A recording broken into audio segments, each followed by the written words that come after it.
Nyata nih, kalau terang lagi masalah ini siapa lo mau orang yang makrifat kepada Allah atau makrifat Allah itu menjadikan dia ditawan.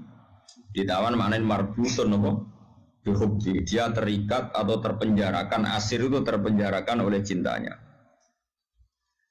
Kalau akhir-akhir ini sering meneliti ya, fungsi maknawi belafdi di semua ayat Quran, di semua ayat Quran. Misalnya nyata, orang itu misalnya dulu sering maksiat. Kemudian oleh fikih ditata, orang tukang maksiat itu ditawan itu orang Indonesia di penjara. Misalnya maling, bajingan ya. Itu kalau di penjara kan, terus gak iso maling meneh, terus gak iso bajingan meneh, mesti di penjara, di borgol atau di sel. Kemudian itu nyata tapi fisik, fisik. Dia mungkin tetap bisa koordinasi anak buahnya lewat penjara kalau dijemur atau apa, sehingga banyaklah pengejaran narkoba sampai penjara karena yang di penjara hanya fisik. Kemudian ada penjara maknawi ini loh. Penjara maknawi itu misalnya begini, ada orang itu sering kecewa dengan istrinya atau dengan anaknya, tapi ya di situ-situ saja. Misalnya mbak yang naruhan kata sekolah ya tetap di seputar naruhan saja. Kalau orang berduaan ya di sekitar berduaan saja. Mungkin kalau dia tokoh nasional ya kita kritik Indonesia dari bangsanya pemalas, orangnya agak dinamis kayak Singapura. Dia ya agak kemana-mana tetap di Indonesia. Artinya apa? Ini peringatan di kula jenengan. Mahabbah maknawiyah ini yang penting ditanamkan ulama. Kalau orang mencintai Allah dan Rasul, mencintai Quran, mencintai santri, mencintai kebenaran, meskipun dia agak dipenjara secara fisik, pasti dia ini akan terpenjara secara maknawi, pasti tidak kemana-mana. Pasti apa? Tidak kemana-mana.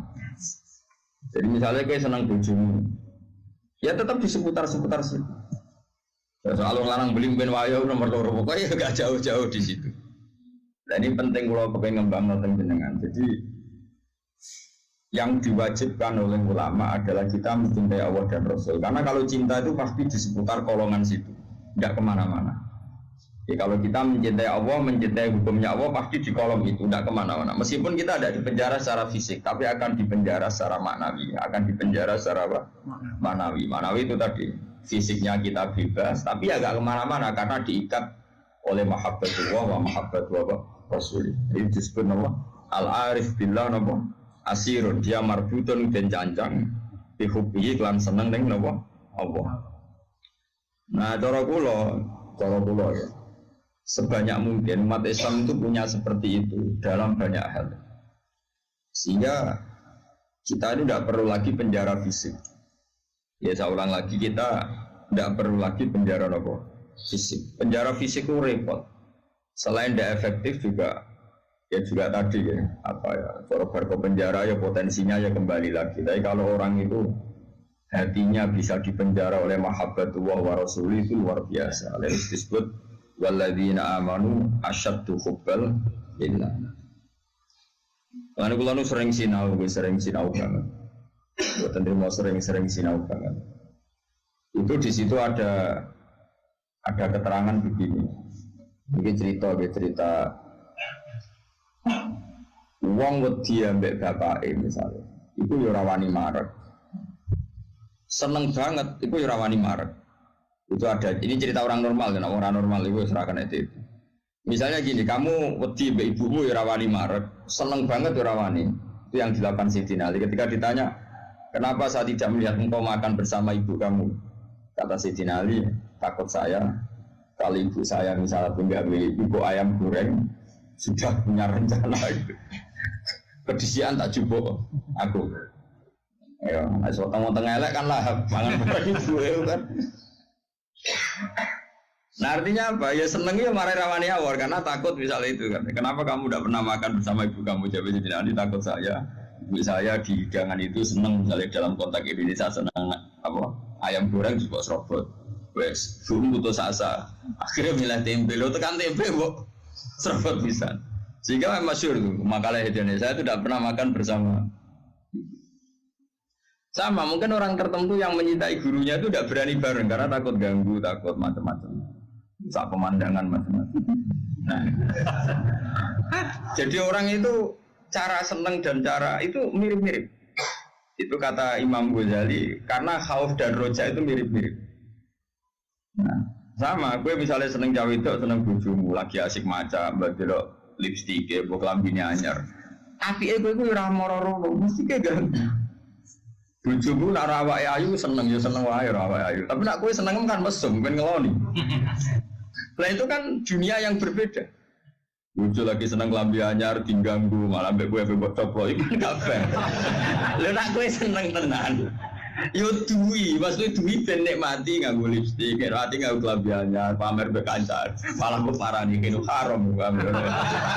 Artinya wong iki bakas wong normal ya. Jadi wong seneng ambek wong gedhe ku padha-padha menghindar sebetulnya. Apa? Menghindar. Wong ora normal iku ora ukuran ya, ora ukuran. Wong ora normal iki ya angel ya. Nah, sehingga kenapa ada wali ditanya, kapan kamu menikmati Allah? Jawabnya dia dulu, ketika saya menjauh dari Allah. Bukan menjauh dengan makna orang fasik itu enggak. Dia menghindari sesuatu yang terkait Allah karena malu. Kalau ganggu. Makanya saya pernah cerita di ngaji ini, ada wali yang dia jadi wali karena sholat di shaf awal. Dia malu kalau dipanggil Allah kok tidak yang terdepan, sehingga dia sholatnya shaf awal terus. Ketika dia merasa wali paling elit karena yang amal seperti itu, ternyata diberitahu sama Allah kalau wali yang kelasnya dia itu yang sholat di pagar masjid, bahkan di luarnya. Ketika yang di situ, kenapa kamu wali juga udah sholat di belakang? Jawabnya, aku ibu isin. Terus aku akeh awak ora bener kok ngarep, sawangane kok paling bener. Ini kan tapi aja tiru lho, sing kok guri. Ora usah mbok tiru kelakuane wis ngono. Jadi nek kowe kok guri kan gak karena wali tadi, pancen pemalas no. Iku wis ora wali. Umpama niru-niru ya gawe gak ora asli, maksudnya sing wali asli sing tak critakno iku. Nek kowe niru-niru kan wis gawe, iku wis gak sah cara wis. Terus plagiat cara nang kampus. Lah ijine wong iya mbok bajak ya.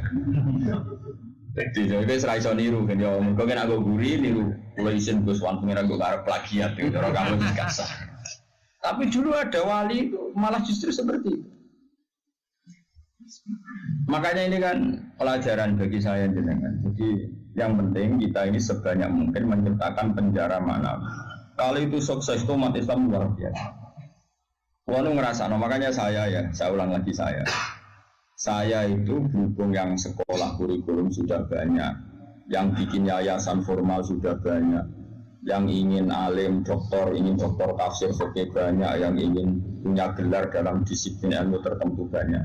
Saya itu ingin ada yang selalu tetap seperti saya. Karena kelemahannya sistem kurikulum atau gelar resmi, tentu kebaikannya juga banyak. Saya ulang lagi, kebaikannya juga banyak. Tapi masalahnya adalah ini terfisikkan, agama terfisikkan. Saya beri contoh gini, ini yang nyata, bukan jari. Saya punya teman, dia cara berpikir, Gus kita harus bikin kurikulum. Karena kalau kita tidak punya dokter fikih atau dokter tafsir atau dokter ahli sunnah pokoknya. Lalu nanti yang jabat di Kemenak itu orang-orang Wahabi atau Salafi Wahabi, nanti ya kebijakan Indonesia diarahkan Salafi Wahabi. Jadi lama-lama kayak Wali Songo itu tidak dikatakan pusat sejarah tapi pusat kemusyrikan. Karena rombongan Wali Songo ini rombongan kemusyrikan. Mau ketuanya ya ketua. Nanti mereka. Nah, tapi kalau yang megang di departemen itu orang-orang Sunni kan mesti diarahkan ke Sunni juga. Oke itu baik sekali. Tapi saya bilang gini, secara matematika bisa dihitung. Lembaga kenegaraan, departemen, Kemenak lah dalam konteks kita karena santri misalnya Kemenak, itu hanya berapa juga? Paling yang ngurusi haji, ngurusi ini itu, ngurusi pernikahan, ngurusi pengadilan agama. Lembaganya itu bisa dihitung, taruh saja 10 terus jumlah yang ditangani hanya berapa kasus. Bandingkan kalau kita, saya ulang, tapi ini tetap penting, saya ulang lagi tetap penting, ada teman-teman kita di situ dan tentu syaratnya yang punya gelar. Kan nggak mungkin kayak ngelamar dari dirjen haji terus jeneng sopo Ruhim karir usaha fakir suwi itu ya prestasi. Itu kan poin, cara pikiran poin, tapi cara negara kan enggak. Cara pikiran poin kan nyabari nasib suwi itu cara pikiran poin. Terus wis wanen itu cara pikiran yo poin. Ada hadis Allah itu malu nyiksa orang sing wis wanen.